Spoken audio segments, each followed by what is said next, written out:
Empires crumble under the thunder of cannons and the clash of armies, or so the legends tell us. But what if the deadliest weapon isn't forged in fire, but scribbled in ink?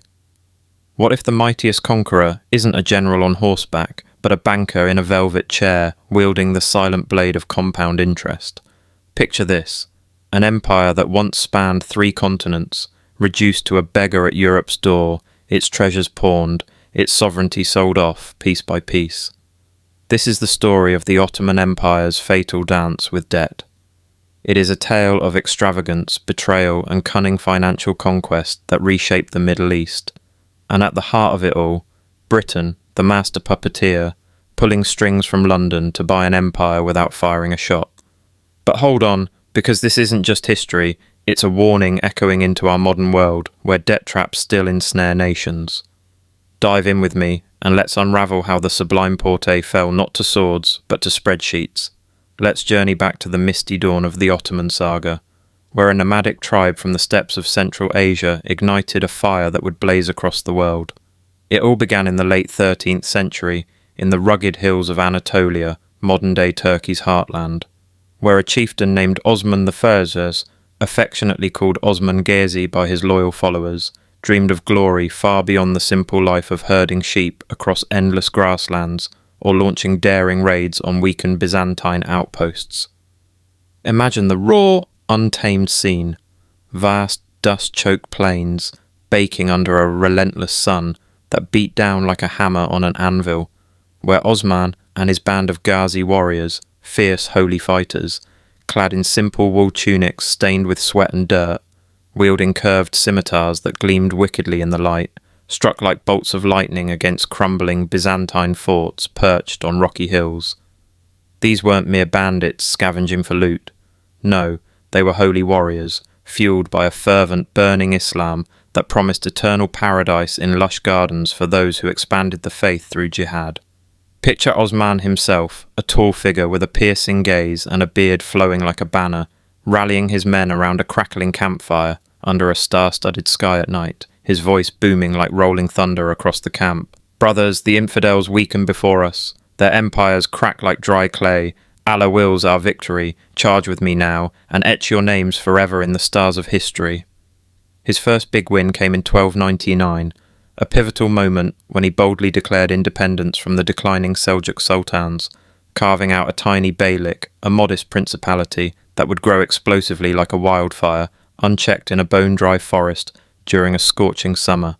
His son Orhan took the torch and ran with it, capturing Bursa in 1326 after a grueling siege filled with catapults hurling stones and arrows whistling through the air. He turned it into a thriving capital, its silk markets bustling under towering minarets that called the faithful to prayer 5 times a day, where shrewd merchants from distant lands haggled fiercely over exotic spices from the east, cloves that tingled the tongue, saffron threads worth their weight in gold, while skilled artisans hammered gold into intricate jewellery that sparkled like captured sunlight on the fingers and necks of wealthy buyers. The Ottomans were absolute masters of adaptation, a trait that set them apart from rigid rivals. They cleverly absorbed Byzantine administration with its meticulous record-keeping and tax systems that squeezed every coin efficiently. Persian poetry that flowed like honeyed wine at lavish feasts where courtiers recited verses late into the night, and Arab scholarship that unlocked profound secrets of astronomy, mathematics, and medicine. Think of doctors treating wounds with techniques far ahead of Europe. By the mid-14th century, under bold leaders, they daringly crossed the narrow Dardanelles Strait into Europe itself, with Thrace falling like dominoes in a grand, unstoppable game of conquest. Picture the sheer thrill of it all: Ottoman janissaries, those elite slave soldiers recruited from Christian boys through the Dev-Sherm system, converted to Islam, and trained rigorously in isolated barracks, echoing with relentless drills, rhythmic chants, and fervent prayers, storming the key fortress of Gallipoli in 1354, their perfectly disciplined ranks advancing in unbreakable formation, a stark and terrifying contrast to the fractured, bickering Balkan lords who squabbled like spoiled children over scraps of land. These janissaries weren't just ordinary fighters, they formed a tight brotherhood, bound by ironclad discipline, loyalty to the Sultan alone, and the intoxicating promise of glory, riches, or martyrdom, their unified chants rising like a pounding war drum as they advanced inexorably, for the Sultan, for Allah, victory, or paradise. The empire's ascent truly accelerated under Murad I, a fierce warrior sultan who crushed the Serbian forces at the legendary Battle of Kosovo in 1389, a vast, muddy field that turned crimson red with rivers of blood, where Balkan legends still claim. The ground itself trembled violently from the earth-shaking charge of heavy cavalry thundering forward like an unstoppable earthquake. But oh, the raw drama and tragedy. In the midst of the chaotic melee, Murad himself fell to a cunning Serbian assassin's hidden blade, plunging into his chest amid the clash of swords. Yet his dying words were a defiant curse that echoed through the ages, igniting his troops to fight on with renewed berserk fury until victory was snatched from the jaws of despair. But it was the young Mehmed II, forever known as the Conqueror, or Fatih, who etched the Ottomans indelibly into the annals of eternity. At just 21 years old, a prodigy with a sharp mind and unyielding ambition, in 1453 he orchestrated the epic siege of Constantinople, the ancient, glittering jewel of the fading Byzantine Empire, a city that had defied invaders for over 1,000 years. Envision this monumental epic unfolding. Colossal cannons, masterfully forged by renegade Hungarian engineers who defected for gold, booming relentlessly day and night with deafening roars that shook the soul, their thick smoke choking the air like the breath of an enraged dragon as the legendary Theodosian walls, standing impregnable for a millennium, cracked, groaned, and finally fell in earth-shaking collapses that buried defenders under rubble. A massive chain boom stretched across the Golden Horn harbour to block Ottoman ships, but in a stroke of audacious ingenuity that stunned the world, Mehmed ordered his fleet dragged overland on greased logs through the night. Imagine hundreds of sailors grunting, heaving and sweating under flickering torchlight and a full moon, ropes straining like the veins in a giant's bulging arm as ships slid uphill like impossible miracles. When the city finally fell on May 29th, after 53 days of hellish fighting, Mehmed rode triumphantly through the massive breach on a proud white stallion, the majestic domes of Hagia Sophia silhouetted dramatically against roaring flames that danced like vengeful spirits devouring the old order, its sacred Christian icons and mosaics soon respectfully veiled in flowing Islamic calligraphy that whispered of a bold new era dawning. Renamed Istanbul, meaning the city of Islam, it became the pulsating heart of an empire now stretching vast distances from the gates of Hungary in the west to the sands of Arabia in the south, a vibrant crossroads of the world where endless caravans unloaded luxurious silks from distant China that shimmered like liquid moonlight on the skin, slaves from Africa bearing tales of jungles and tribes etched in their scarred bodies, and revolutionary ideas from everywhere. Greek philosophers debated eternal truths in shaded courtyards, Italian artists sketched innovations, inventors tinkered with intricate clocks that ticked precisely like the steady heartbeat of progress itself. Mehmed didn't just conquer, he rebuilt grander than ever, magnificent mosques rising like phoenixes reborn from the ashes of war, their slender minarets piercing the heavens like divine spears, ancient aqueducts restored to flow with crystal-clear fresh water that quenched the thirst of a booming metropolis teeming with life, and the opulent Topkapi Palace complex, a labyrinth of courtyards and halls where black eunuchs in flowing robes guarded the Sultan's sprawling harem with jealous vigilance, while whispers of court intrigue, love affairs, and poison plots filled the marble halls scented heavily with rosewater, jasmine incense, and the rich aroma of thick Turkish coffee steaming in delicate cups like brewing political storms.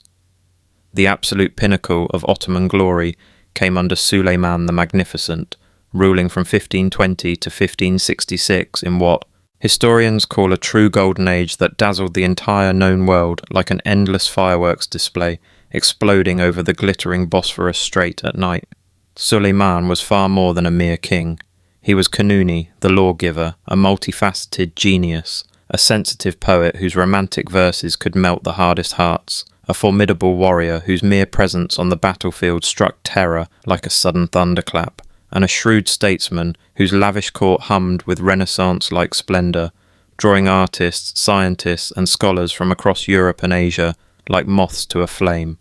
Picture the Grand Siege of Vienna in 1529, endless Ottoman tents carpeting the vast plains outside the city like a colourful sea of silk billowing in the autumn wind, sneaky sappers tunnelling beneath the massive walls with the silent stealth of burrowing moles, while massive bombardments lit up the night sky in spectacular bursts of fiery orange and red, shaking the very foundations of Christian Europe to its core and sending panic through Habsburg palaces. Though ultimately repelled by bad weather and stubborn defenders, Suleiman simply turned east with unstoppable momentum, conquering Baghdad in 1534 amid swirling sandstorms that whipped like angry jinns across the desert, where captured Persian poets were forced to recite flattering verses in his honour under swaying palm trees that danced like graceful performers at a royal banquet.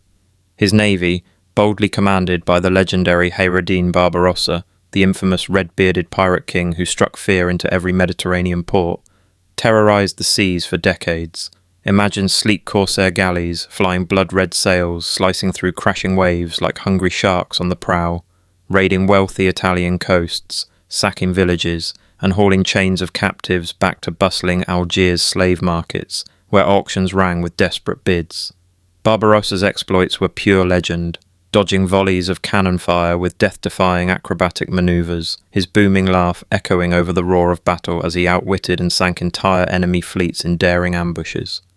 Back at home in Istanbul, Suleiman's genius architect Mimar Sinan erected architectural wonders like the soaring Suleymaniye Mosque complex, its massive central dome soaring heavenward like a frozen prayer turned to stone,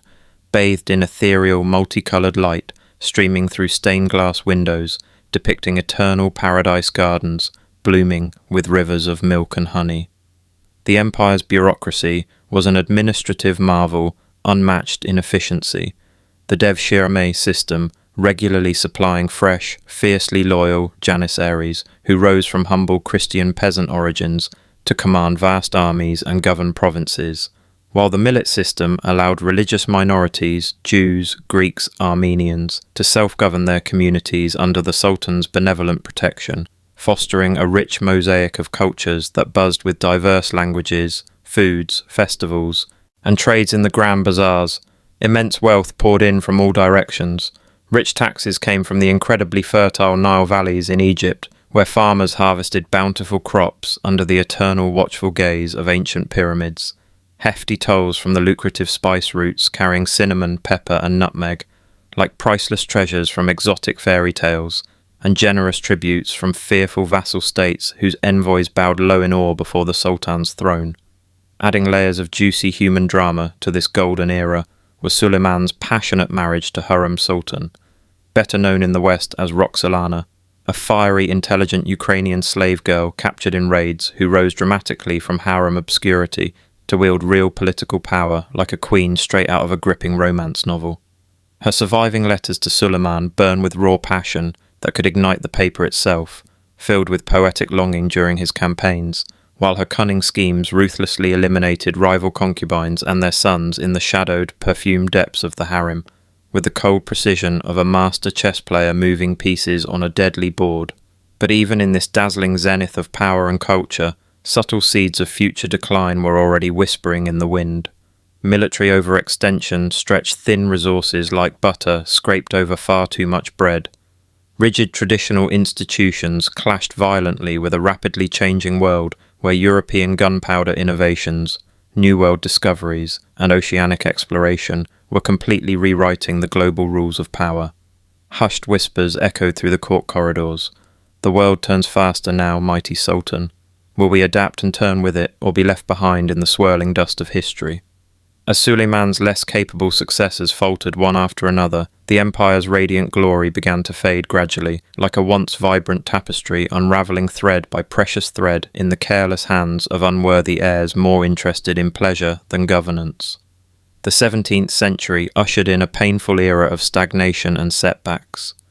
The devastating Battle of Lepanto in 1571 saw the Ottoman fleet utterly shattered in the Gulf of Patras, massive flames leaping hungrily from burning galleys as jubilant Christian allies from Venice to Madrid cheered wildly, their coordinated cannons roaring triumphantly like lions finally claiming dominance over the seas. Though the resourceful Ottomans rebuilt their navy remarkably quickly, it never fully regained its former terrifying supremacy, with once mighty warships now limping pathetically like wounded giants in harbour. Internally, insidious corruption gnawed relentlessly like hungry termites burrowing into a wooden throne. Weak sultans increasingly retreated into the luxurious seclusion of the harem, indulging in endless pleasures of wine, music, and women, while leaving ambitious grand viziers to squabble viciously like greedy marketplace hagglers over scraps of power and wealth. The corrupt tax farming system, known as iltizam, turned essential revenue collection into an exploitative racket. Wealthy bidders bought temporary rights to collect taxes in provinces, then squeezed peasants mercilessly dry to recoup their investment and profit hugely, leading to widespread abandoned farms, barren fields, and starving villages where once golden wheat had waved proudly in the breeze. Imagine desperate families huddled in crumbling ramshackle huts, gaunt children crying weakly for bread as ruthless collectors rode away arrogantly with their last scrawny goat or cow. Rampant inflation surged dramatically from massive floods of cheap New World silver pouring into global markets like an uncontrollable tidal wave, driving prices skyrocketing overnight, as bewildered artisans in bustling Istanbul workshops rioted in the streets, their hammers of discontent pounding rhythmically alongside furious shouts of justice or death echoing off mosque walls. The capitulations, special trade privileges originally granted generously under Suleiman to friendly French merchants trading fine silks, wines and luxuries, started innocently enough, but gradually morphed into dangerous extraterritorial rights, allowing European traders to blatantly evade Ottoman laws, smuggle goods freely, and systematically undermine local artisan guilds whose master craftsmen watched in helpless rage as cheap factory imports flooded the bazaars like an invading foreign army, driving them into poverty. By the 18th century, humiliating military defeats piled up relentlessly. The Treaty of Karlowitz in 1699 forced the cession of Hungary and other lands to Austria after the catastrophic failed siege of Vienna in 1683, where legendary Polish winged hussars, armoured cavalry with massive feathered wings, charged dramatically like avenging angels from a medieval epic tale, scattering terrified Ottoman camps in total panic amid the chaotic clash of steel, screams and thundering hooves. Russia emerged as the empire's most dangerous nemesis, aggressively annexing the strategic Crimea in 1783 after bloody wars, its vital Black Sea ports now echoing with rowdy Cossack songs and Slavic folk tunes instead of the haunting calls of muezzins summoning the faithful to prayer. A cultural loss that stung deeply like a personal betrayal from a once submissive ally. By the mid-19th century, Europe casually dubbed the faltering Ottomans the sick man of Europe, a dismissive phrase first coined by Russian Tsar Nicholas I in 1853 during diplomatic talks, evoking a vivid image of a once mighty colossus of a giant now wheezing pathetically on his deathbed, surrounded by circling vultures in elegant top hats and tailcoats eagerly awaiting the inheritance of his vast territories. Internal woes deepened dangerously. The once elite Janissary Corps had degenerated into a bloated, privileged and dangerously rebellious caste, like spoiled, overgrown teenagers throwing tantrums, frequently staging violent coups such as the chaotic 1807 uprising that brutally deposed the reform-minded Selim III amid fierce street battles in Istanbul's narrow alleys, cobblestones slick with spilled blood and ringing with constant gunfire as rival factions clashed in a chaotic symphony of betrayal and ambition. Ethnic and nationalist tensions simmered hotter than ever. Greek subjects chafed bitterly under Ottoman rule, secretly dreaming of independence inspired by smuggled Enlightenment ideals discussed in hidden coffeehouses where intellectuals quoted Voltaire, Rousseau, and tales of the American and French revolutions. Determined sultans like Mahmud II fought back with ruthless dramatic flair, culminating in the infamous auspicious incident of 1826, where he ordered the complete massacre of the Janissary Corps, Dinayibs. Their barracks were set ablaze in roaring infernos as panicked survivors fled screaming into the night like rats abandoning a sinking ship, the air thick with acrid smoke and piercing cries. Yet the empire continued to hemorrhage precious territory. French forces seized Algeria in 1830 amid thunderous colonial gunboat bombardments on Algiers harbours, while Greece finally won hard-fought freedom in 1832 after heroic naval battles like Navarino, where allied British, French and Russian ships turned the bay into a nightmarish inferno of exploding powder magazines, sinking hulks and drowning sailors. Economic woes mounted inexorably. The lucrative but morally dubious opium trade siphoned enormous wealth eastward to China, like an insidious vampire slowly draining the empire's lifeblood, while emerging European factories mass-produced cheaper textiles and goods with steam-powered mechanical looms, bankrupting traditional Ottoman weavers whose hand-operated looms fell eerily silent in dusty, abandoned ateliers,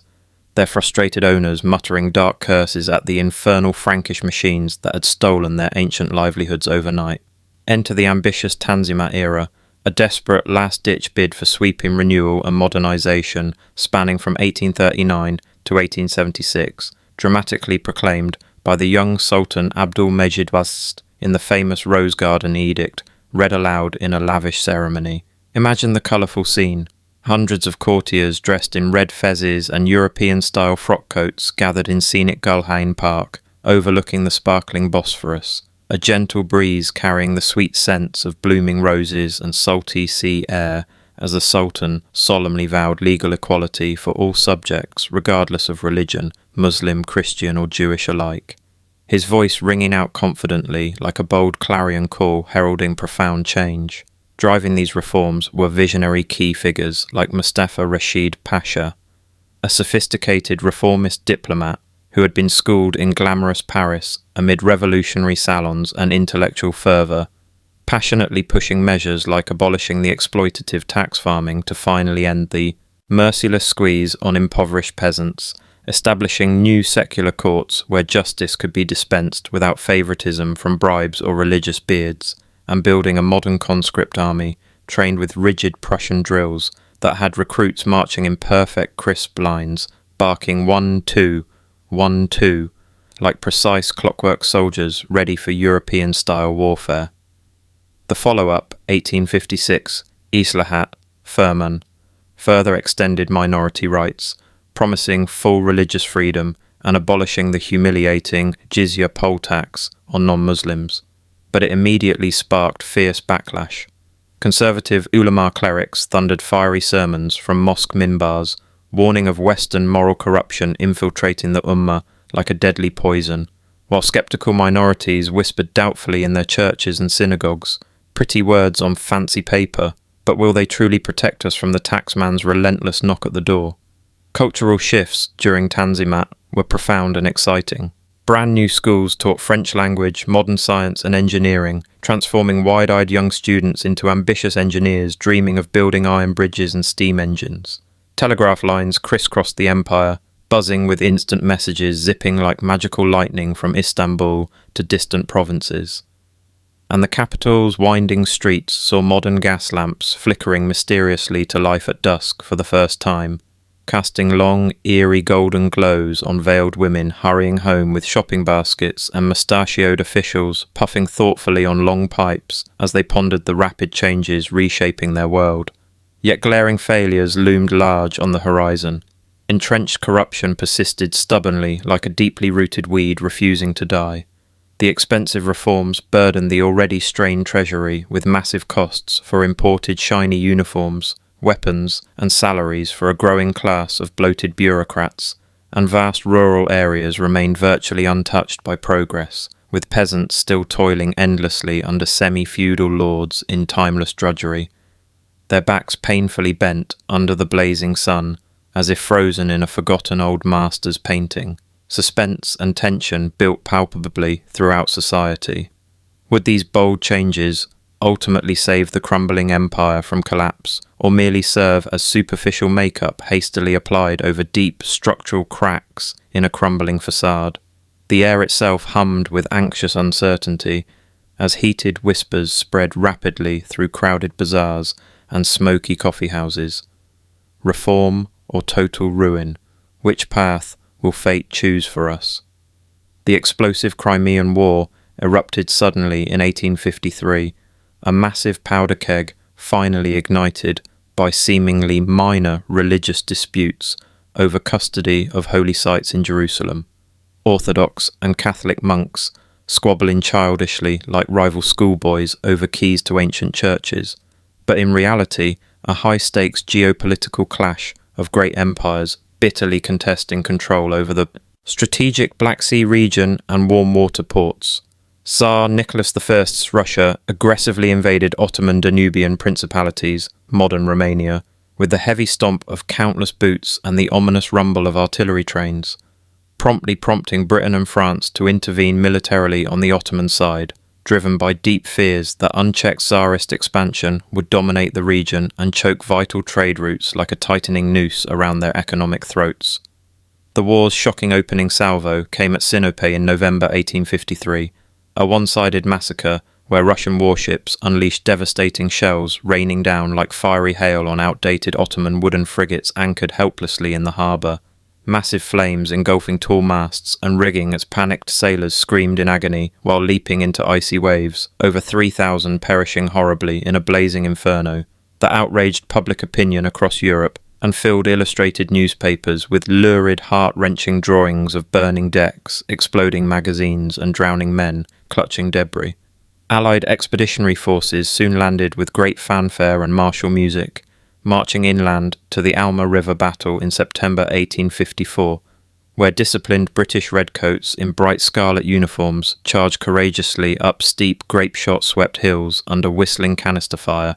that sounded like swarms of angry bees, fixed bayonets flashing menacingly in the sunlight, ultimately pushing back stubborn Russian defenders in a chaotic, smoke-filled melee of desperate shouts, clanging steel, and hand-to-hand grappling in the mud where soldiers cursed fluently in multiple languages. Then came the infamous Charge of the Light Brigade at Balaclava in October, a tragic yet heroic blunder immortalised forever in Tennyson's stirring poem. Some 600 elite British cavalrymen thundering recklessly straight into the Valley of Death amid a deadly crossfire, enemy cannons belching smoke and flame from all sides like enraged dragons spitting fire, noble horses crumpling in bloody heaps, brave riders sabring desperate gunners in a thick haze of choking gunpowder that stung eyes and throats alike. Their commander, Lord Cardigan, led from the front with aristocratic coolness, his uniform remaining pristine amid the surrounding carnage, later sipping tea calmly aboard his yacht and remarking casually, "A splendid blunder." What? Rather exhilarating, really. The foggy Battle of Inkerman followed in November, dubbed a gritty soldiers' battle, where troops stumbled blindly in thick mist like lost ghosts in a nightmare, suddenly clashing in brutal close-quarters intimacy with bayonet thrusts, rifle butts to the head, and savage fistfights, the trampled ground turning into a slippery mire muddied with blood under relentless cold rain. The gruelling siege of Sevastopol dragged on for a torturous 11 months, starting in 1854, descending into a hellish stalemate of endless attrition, miles of zigzagging trenches, snaking through rocky Crimean terrain like ugly veins in a scarred, wounded body, exhausted soldiers huddling shivering against rampant cholera outbreaks and biting frostbite that gnawed mercilessly at exposed toes and morale alike, while massive Allied bombardments shook the earth repeatedly like thunderclaps from vengeful gods high above. It was here that Florence Nightingale, the determined lady with the lamp, revolutionised military nursing and healthcare, her solitary lamp cutting softly through dimly lit hospital wards, reeking of rotting gangrene, vomit and despair, where she battled incompetent bureaucracy as fiercely as any disease, personally saving thousands of lives through rigorous sanitation protocols, organised supplies, and sheer indomitable will. She often scolded high-ranking generals like errant schoolboys. Cleanliness, gentlemen, is next to victory itself. Ottoman troops played a crucial, often overlooked role throughout. Valiant regiments under the capable Omar Pasha held key lines at places like Eupatoria, with gritty, unyielding determination, their colourful turbans and baggy uniforms a vivid, exotic contrast to the drab Allied greatcoats. Though chronically undersupplied and underappreciated in Western histories, fighting bravely on empty stomachs but with hearts full of pride, the staggering human costs were truly horrific. well over 500,000 dead across all sides, the vast majority succumbing not to bullets but to rampant disease spreading like wildfire through overcrowded, filthy camps, leaving countless widows weeping bitterly in far-off Moscow salons and London townhouses alike, while orphaned children begged hungrily in muddy streets back home. The war finally ended with the Treaty of Paris in 1856, forcibly demilitarizing the Black Sea like deliberately clipping a predatory bird's wings to prevent flight, but it starkly exposed Ottoman military weakness. Utterly dependent on fickle European allies like a limping child leaning heavily on crutches, the empire emerged nominally victorious yet profoundly vulnerable, its royal coffers drained drier than an abandoned desert well after years of extravagant war expenditure. And right here, in this moment of exhausted vulnerability, the insidious debt trap snapped its jagged jaws shut with a sinister, almost audible click. In August 1854, amid the war's most desperate hours with Russian armies advancing, the cash-strapped Ottomans reluctantly took their very first foreign loan, a substantial £3 million from eager British and French bankers at a steep 6% interest rate, but with brutal hidden discounts and commissions, meaning only about £2.1 million actually reached the treasury after greedy middlemen took their cut, vanishing into pockets like fleeting smoke. Why was this such a deadly trap from the start?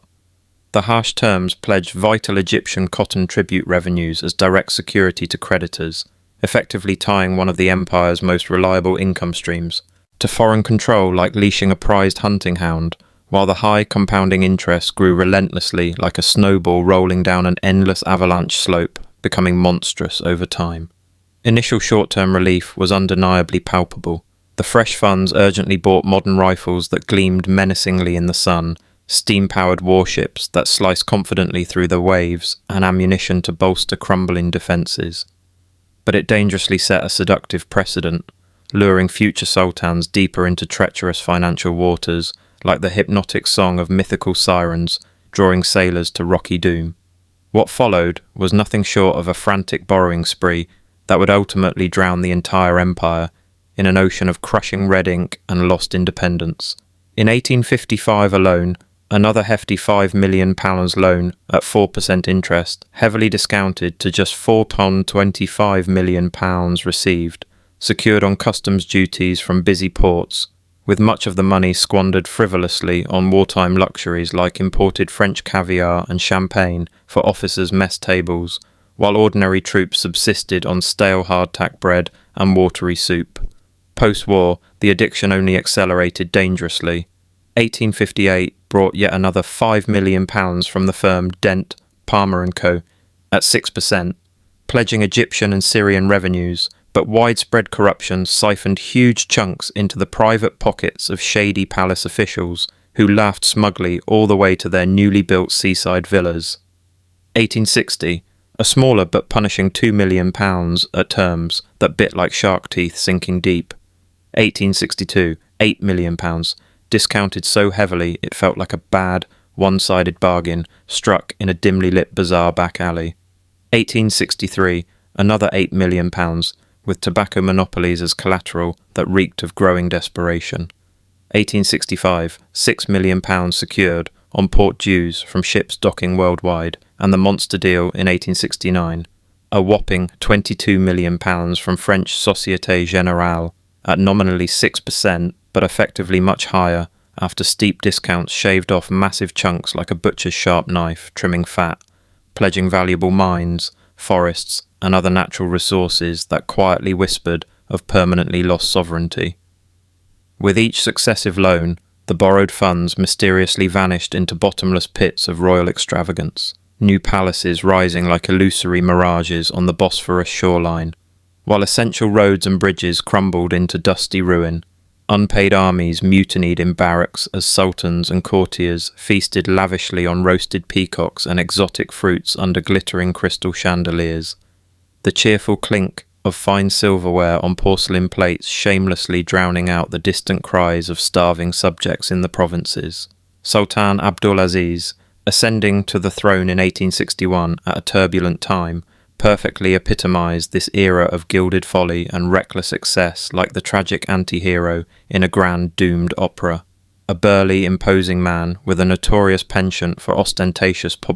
that rivaled even a strutting peacock's display of feathers, he became the first Ottoman Sultan ever to tour Europe in 1867. He arrived in Paris to tremendous fanfare with marching bands and cheering crowds, hosted by Emperor Napoleon III at extravagant banquets where massive crystal chandeliers glittered overhead, like frozen starlight over tables groaning under foie gras, bubbling champagne flutes, and live orchestras swirling waltzes through the perfumed air. Abdulaziz returned home utterly obsessed with Western modernization and luxury, but his unchecked spending quickly spiraled wildly out of control like a runaway carriage careening down a steep hill.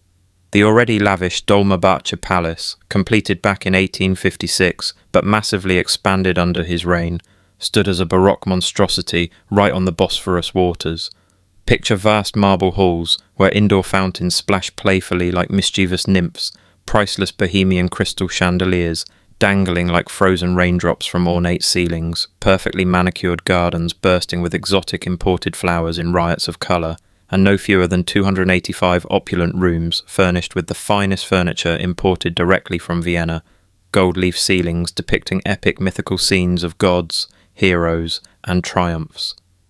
The astronomical costs ran into tens of millions, all funded by yet more foreign loans, piling up like ominous storm clouds, even as ordinary peasants in remote Anatolian villages starved during severe droughts, their cracked barren earth yielding absolutely nothing but widespread despair and empty bellies.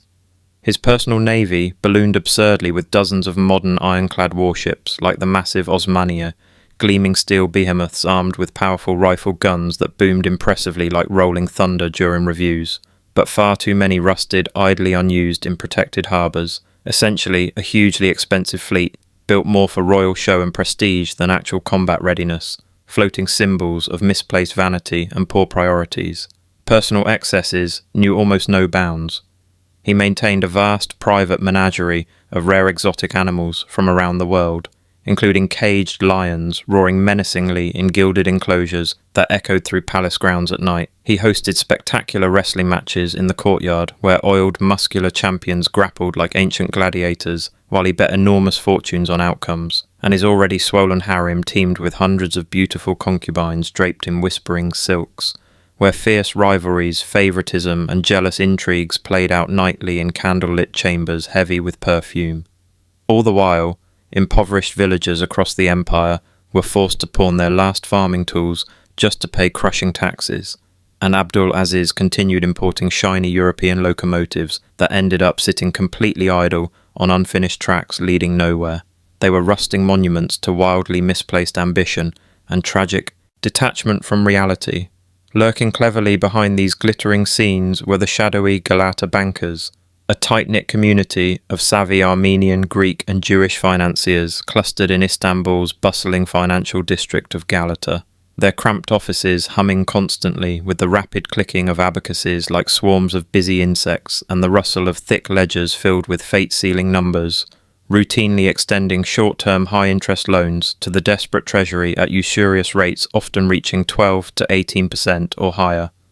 deliberately trapping the government in an endless, exhausting cycle of rollover debt, much like a weary hamster running forever on a spinning wheel with no escape. In 1863, these local financiers joined forces with European capital to create the powerful Imperial Ottoman Bank, a Franco-British joint venture granted exclusive monopoly on issuing paper banknotes, its heavily guarded vaults in Galata fortified like an impregnable fortress against both thieves and potential revolutions, while its foreign directors comfortably dictated Ottoman fiscal policy from afar in exclusive London gentlemen's clubs over fine cigars and brandy.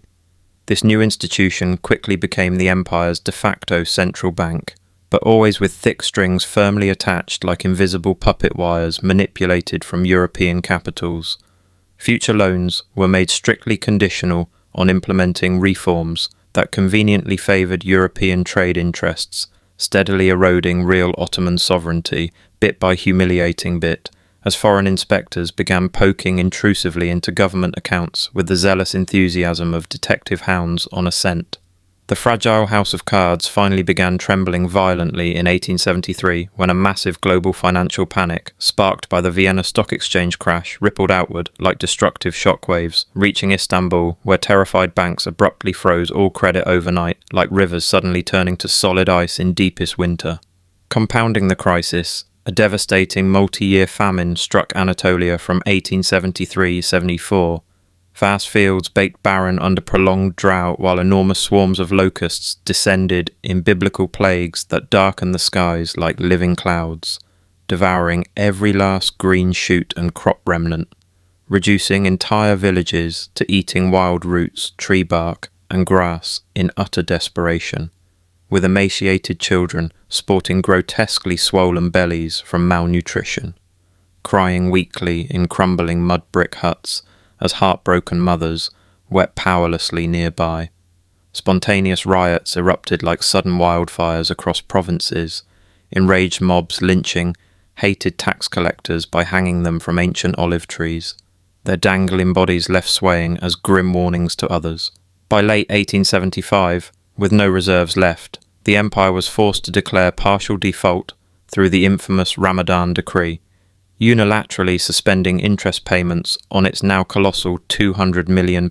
foreign debt load, and amounts so huge it devoured fully half the entire annual state budget just in servicing costs, like a ravenous glutton endlessly feasting at the table while the family starved.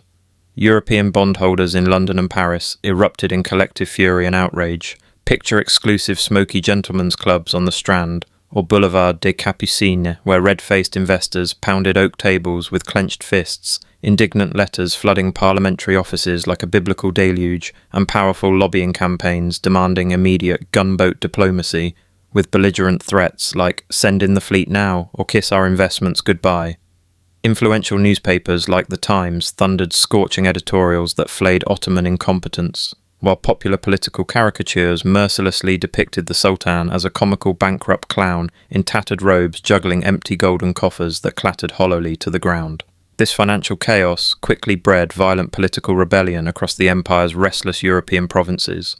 Major Balkan uprisings flared in 1875-76, starting with hardy Herzegovinian mountain guerrillas who lit torches along remote paths to signal attacks, then ambushing Ottoman garrisons with hit-and-run tactics that struck swiftly from the shadows like ghosts.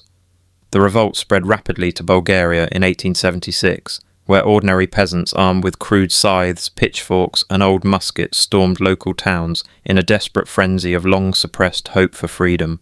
only to be crushed brutally by irregular Ottoman forces showing no quarter. The most infamous atrocity came in the small town of Batak,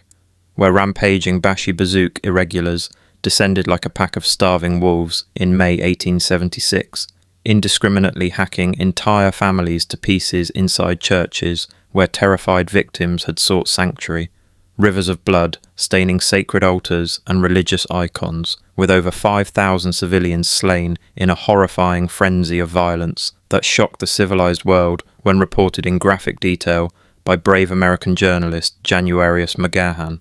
His vivid dispatches describe streets littered with piled skulls, scavenging ravens feasting on exposed eyes, and the overwhelming stench of rotting death that clung to everything like an inescapable curse. Global outrage over these massacres directly ignited the devastating Russo-Turkish War of 1877-78, a brutal national reckoning that thundered across the Balkans like an avenging storm. Russia formally declared war in April 1877 to protect fellow Slavic Christians, its massive armies crossing the Danube River amid rousing cheers, martial bands, and waving banners promising swift glory. The war's most epic chapter was the legendary 5-month defence of Plevna under the heroic Osman Pasha. Heavily outnumbered Ottoman forces dug into deep trenches and earthworks, defiantly repelling wave after wave of furious Russian assaults, soldiers sharing their very last meagre rations in muddy, rat-infested dugouts while launching daring night bayonet charges under cold, starry skies where cold steel met flesh in savage, primal dances of death. Osman Pasha held out stubbornly until December, finally surrendering only when ammunition and food ran completely dry, his emaciated but still unbowed troops marching out proudly with heads held high as even enemy officers saluted their extraordinary grit and sacrifice. Victorious Russian armies pressed onward relentlessly until reaching San Stefano on the very outskirts of Istanbul itself, sending absolute panic rippling through the capital as endless streams of terrified refugees poured in from the front with horrifying tales of atrocities, clogging streets with overloaded carts, crying children, and makeshift camps. At the 11th hour, Britain dramatically intervened under Prime Minister Benjamin Disraeli, dispatching powerful Royal Navy ironclad fleets steaming aggressively toward the Dardanelles Strait, anchoring menacingly with heavy guns trained directly on the city to force Russia to the negotiating table through sheer naval clout and imperial bluff. The subsequent Congress of Berlin in 1878, masterfully hosted by cunning German Chancellor Otto von Bismarck, in a grand hall filled with giant maps and thick cigar smoke, completely redrew the Balkan map like artists casually sketching entirely new countries. Bulgaria gained substantial autonomy as a Russian satellite, while Serbia, Montenegro and Romania won full independence. These were bitter Ottoman territorial losses that stung deeply like coarse salt rubbed raw into fresh wounds. In a secret side deal, Britain extracted control over Cyprus as a so-called protectorate, ostensibly to secure naval bases against further Russian expansion, but in reality establishing a permanent strategic foothold in the eastern Mediterranean, with British harbours soon buzzing with Royal Navy warships, red-coated marines and intelligence spies already whispering long-term plans for regional dominance. The ultimate climax of Ottoman debt enslavement arrived with the humiliating Decree of Muharrem in December 1881, formally establishing the Ottoman Public Debt Administration, OPDA, as a powerful multinational financial body completely dominated by British and French creditors operating like omnipotent puppet masters behind the throne. The OPDA seized direct control over key revenue sources, including lucrative tobacco exports from fertile fields puffing constant profits, glittering salt mines yielding white gold, silk monopolies, stamp duties, agricultural tithes, and more. All were funneled automatically and priority to European bondholders long before the Sultan or his government saw even a single piastre, much like diverting an entire upstream river away from thirsty downstream fields. Staffed by some 5,000 highly efficient European administrators wearing crisp suits and starched collars, the OPDA ruthlessly modernized tax collection using precise double entry, ledgers and rapid telegraph networks to coordinate, dramatically boosting yields, but at the intolerable cost of national sovereignty. Picture humiliated Ottoman officials sidelined and powerless in their own ministries. Foreign inspectors arrogantly auditing remote villages armed with clipboards and superior attitudes, while resentful peasants muttered darkly about infidel overseers who rode fine imported horses, spoke incomprehensible languages, and took the fruits of their labour straight to distant European banks. In the long term, the OPDA did stabilise day-to-day finances, somewhat like applying a tight bandage over a bleeding wound, but it permanently locked the empire into suffocating economic dependency, with huge portions of revenue siphoned off year after year to luxurious Paris salons, where champagne flowed freely, and London banking houses where clerks coldly tallied the slow fall of once great empires, effectively stunting any real industrial growth or independent development for generations, like a mighty tree deliberately starved of essential water and sunlight. The controversial Sultan Abdulhamid II ascended amid this swirling turmoil in 1876, like a wary captain taking the helm in a raging storm, initially promising genuine reform by granting the empire's first written constitution and opening a real parliament in 1877, filled with elected delegates from diverse provinces heatedly debating policies under sparkling crystal chandeliers, while ideas clashed like swords in spirited sessions. But growing paranoia soon led him to abruptly suspend the constitution in 1878, thereafter ruling as an absolute autocrat with an iron fist wrapped in velvet, building an extensive secret police network whose agents lurked invisibly like shadows in every crowded coffeehouse, mosque courtyard and bustling bazaar to sniff out disloyalty.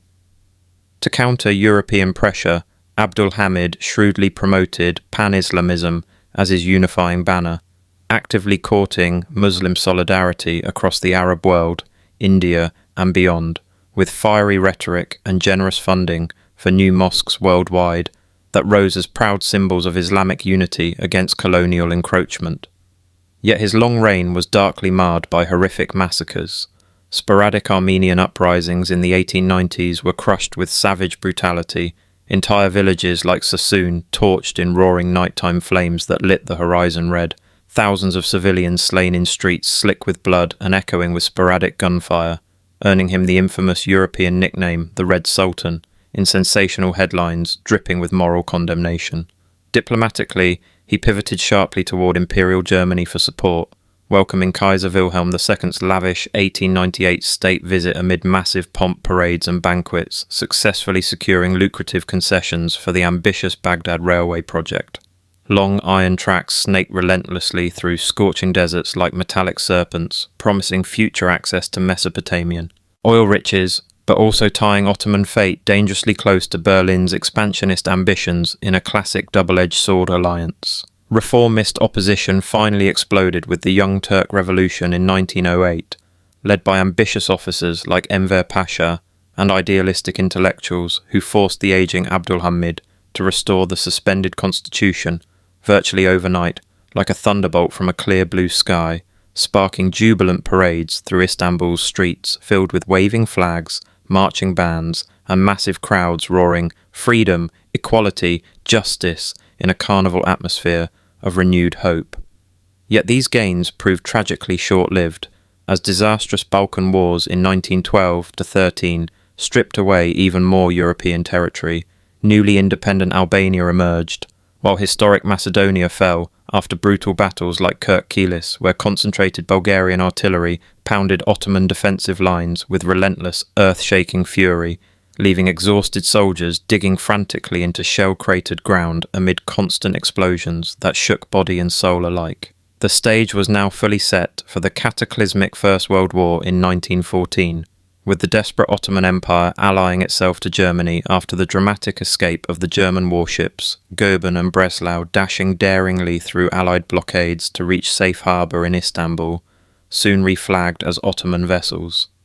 The legendary Gallipoli campaign of 1915 saw determined Australian and New Zealand Anzac troops storming narrow beaches under withering Turkish machine gun hail that cut down waves of attackers like a merciless scythe through wheat, both sides carving extensive trench networks into rugged cliffs like permanent scars on the landscape, while emerging hero Mustafa Kemal, later Ataturk, coolly repelled multiple landings in a horrific bloodbath totaling over 250,000 casualties, famously ordering his men, "I do not order you to fight, I order you to die, so that others may live and win." Darkest of all chapters unfolded simultaneously with the 1915 Armenian genocide, where official deportations of Armenian populations from eastern Anatolia rapidly degenerated into systematic massacres and death marches. Endless columns of men, women and children were driven under armed guards' whips into the blistering Syrian deserts without food or water, slowly starving or succumbing to exposure under a scorching sun that baked the cracked earth mercilessly, a profoundly tragic episode still shrouded in bitter denial, grief and international controversy. On the Arab fronts, the 1916 Arab Revolt, romantically led by British officer T.E. Lawrence, Lawrence of Arabia, galloping dramatically alongside Bedouin warriors on camelback, saw daring guerrilla raids dynamiting sections of the vital Hejaz Railway in moonlit desert ambushes that echoed with massive explosions and triumphant whoops. Meanwhile, the secret 1916 Sykes-Picot Agreement between Britain and France, cynically betrayed earlier, promises of Arab independence, carving up Ottoman Middle Eastern territories into artificial spheres of influence on hidden maps drawn in smoke-filled London and Paris rooms. Britain greedily eyeing oil-rich Iraq and Palestine, France claiming Syria and Lebanon. The once mighty Ottoman Empire finally collapsed in total defeat with the 1918 armistice signed aboard a British warship at Mudros, effectively signing away centuries of pride and power, soon followed by Allied occupation forces marching into Istanbul, where foreign troops in khaki patrolled historic streets with rifles at the ready amid sullen glances from locals. Post-war mandates formally divided remaining Arab lands, like slicing a large cake at a victor's feast. Britain taking direct control of Palestine, Iraq and Transjordan under the pretext of temporary League of Nations mandates, France seizing Syria and Lebanon amid rising local protests and unrest. Yet from the ashes rose modern Turkey's founding father, Mustafa Kemal Ataturk, in 1919, boldly rallying nationalist resistance forces in inland Ankara like a phoenix reborn from flames, waging a fierce war of independence with clever tactics and desperate battlefield charges at places like Sakarya that finally turned the tide against invading Greek armies. The 1923 Treaty of Lausanne triumphantly recognised the new Republic of Turkey as a fully sovereign state,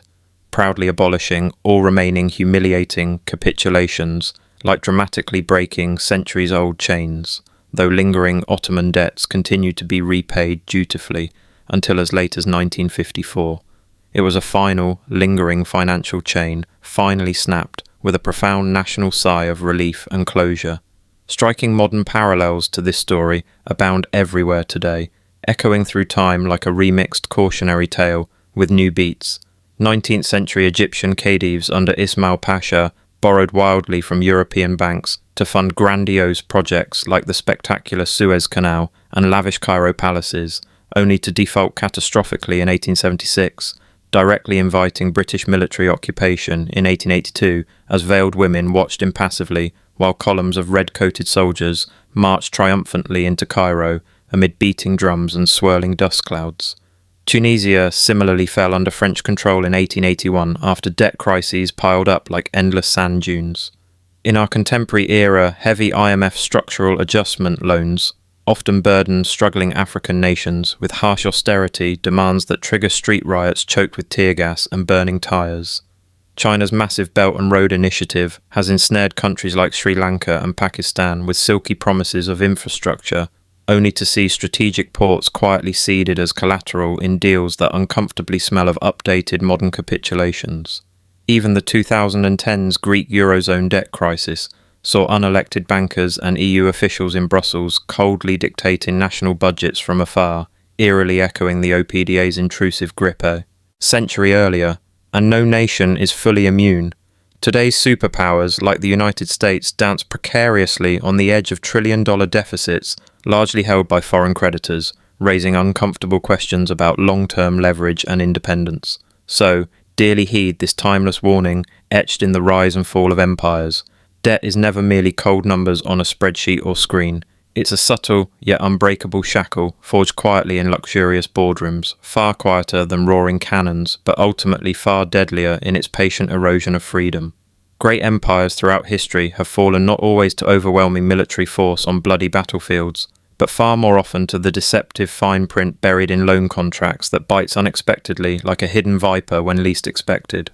In our current world of exploding trillion-dollar national deficits, booming cryptocurrencies, endless quantitative easing and global financial interconnectedness, pause and ask yourself seriously, who truly holds the master ledger today? Who pulls the invisible strings from the shadows of Wall Street, Beijing or Brussels? The same ancient debt trap still patiently awaits, cleverly disguised as easy credit, generous investment or life-saving bailouts. Will we collectively learn the hard lessons of history, or are we doomed to repeat the same seductive, destructive dance all over again? The choice and the peril remains ours.